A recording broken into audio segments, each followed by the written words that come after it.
Hi అండి. నేను ప్లేట్లో అన్నం పెట్టుకున్నాను, కూర వేసుకున్నాను.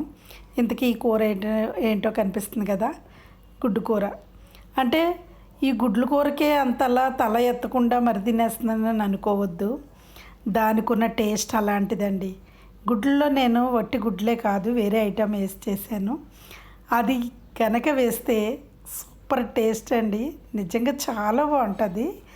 ఇది మీరు కూడా నేను చెప్పిన తర్వాత చేసిన తర్వాత చూసి ట్రై చేసి చూడండి, మీకు కూడా అలాగే నచ్చుతుంది.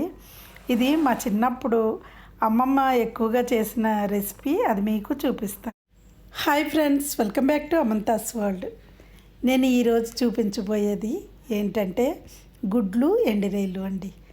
ఈ ఎండిరాయిలు గుడ్లు కనుక ఈ కాంబినేషన్ చాలామందికి తెలుసు. తెలిసిన వాళ్ళకైతే చెప్పనవసరం లేదండి.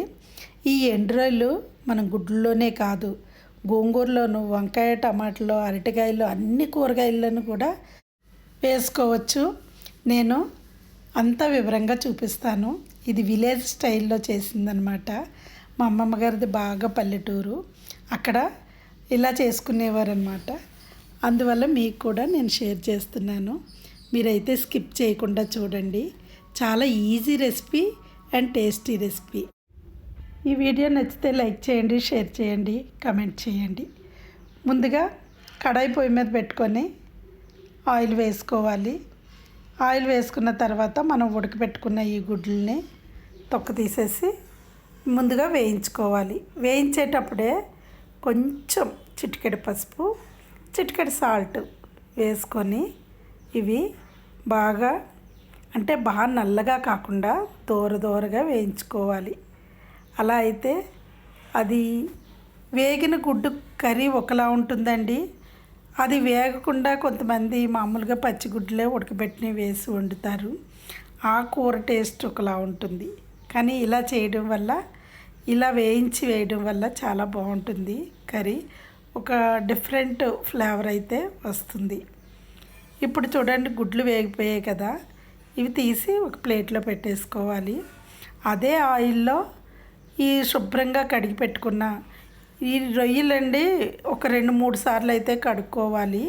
ఇసుక ఉంటుంది ఒక్కొక్కసారి, కొన్ని అయితే ఇసుక ఎక్కువగా ఉంటాయి. అలాంటివి ఒక 5-6 సార్లు అయితే కడగాలి. కొన్ని వేసుకుండవు, మామూలుగా ఉన్నవి ఒక 2-3 సార్లు కడుక్కుంటే సరిపోతుంది. వాటిని బాగా పిండేసి వాటర్ లేకుండా పిండాలి. ఇప్పుడు వాటిని ఇదే ఆయిల్లో వేసి వేయించుకోవాలి.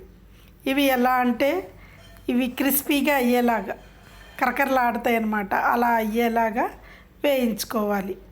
ఒక చూడండి, తెలిసిపోతుంది మనకి అది వేగేయలేదో తెలిసిపోతాయి. ఇప్పుడు అందులో చూడండి, ఉల్లిపాయలు పెద్ద పెద్ద ముక్కలుగానే కట్ చేసాం. ఉల్లిపాయలు, పచ్చిమిరపకాయలు, కరివేపాకు, ఈ 3 వేసుకోవాలి. వేసుకొని మనకు ఉల్లిపాయ మగ్గడానికి కొంచెం చిటికెడు సాల్ట్ అయితే వేసుకోండి. వేసుకొని అటు ఇటు కలిపేసి ఇప్పుడు ఒక్క నిమిషం అయితే మూత పెట్టేయాలి. మూత పెట్టిన తర్వాత అది మంచిగా ఉడుకుతుంది అన్నమాట.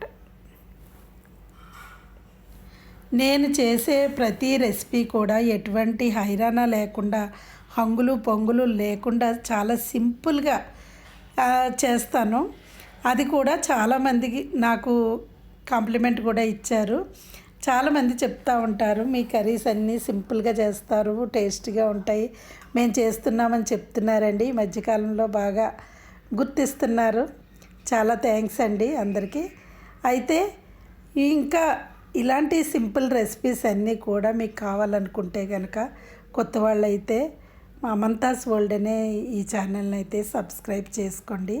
అంతేకాదండి, బెల్ ఐకాన్ నొక్కితే ప్రతి అప్డేటు కూడా మీకు చేరుతుంది. ఇప్పుడు చూడండి, మొత్తం అన్నీ వేగిపోయాయి. ఇందులోనే ఉల్లిపాయలు వేగిపోయాయి కదా, టమాటా కూడా నేను చిన్న పీసెస్ ఏం కట్ చేయలేదు, పెద్ద పెద్ద ముక్కలే కట్ చేసి వేసేసాను. నేను మా అమ్మమ్మ ఎలా చేసేదో అలాగే చేస్తున్నానండి. అలాగే కట్ చేసేది, పెద్ద పెద్ద ముక్కల్లా కట్ చేసి. కానీ ఇది ఒక రకమైన టేస్ట్ అనమాట, చాలా బాగుండేది. అలాగే మీకు కూడా చూపిస్తున్నాను. ఇది టమాటాలు వేసిన తర్వాత కొంతసేపు మూత పెట్టేస్తే అవి మగ్గుతాయి.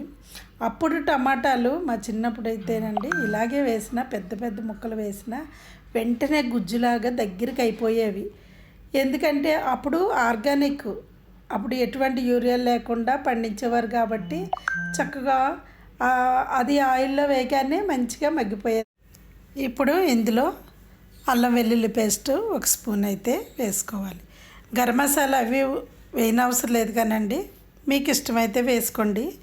అది వేయకుండానే ఇలాగా అల్లం వెల్లుల్లి ముద్ద వేస్తే కనుక సరిపోతుంది. అది కూడా వేసుకున్న తర్వాత ఒక 2 నిమిషాలు అయితే మగ్గపెట్టాలి. చాలామందికి మన అమ్మ చేసిన వంట కంటే అమ్మమ్మ చేసిన వంటలే బాగా గుర్తుంటాయండి. ఇప్పుడు ఉల్లిపాయలు, పచ్చిమిరపకాయలు, ఈ టమాటాలు, ఎండులు అన్నీ కలిపి బాగా మగ్గిపోయాయి కాబట్టి ఇప్పుడు ఇందులో కొంచెం పసుపు, కారం మనకు సరిపోయినంత కారం వేసుకోవాలి. సాల్ట్ కూడా సరిపడినంత సాల్ట్ వేసుకోవాలి. వేసుకున్న తర్వాత ఇది ఉడకాలి కదా కొంచెం, అందువల్ల కొంచెం వాటర్ అయితే వేసుకోవాలి. మరి ఎక్కువ పులుసుగా కాదండి, ఇగురులాగా వండుకోవాలి. ఇప్పుడు ఈ నీళ్ళంతా ఇంకిపోయే వరకు మూత పెట్టేసుకోవాలి. అంతేనండి, గుడ్లు ఎండ్రాయిలు రెడీ. ఫ్రెండ్స్, లైక్ చేయడం మర్చిపోకండి.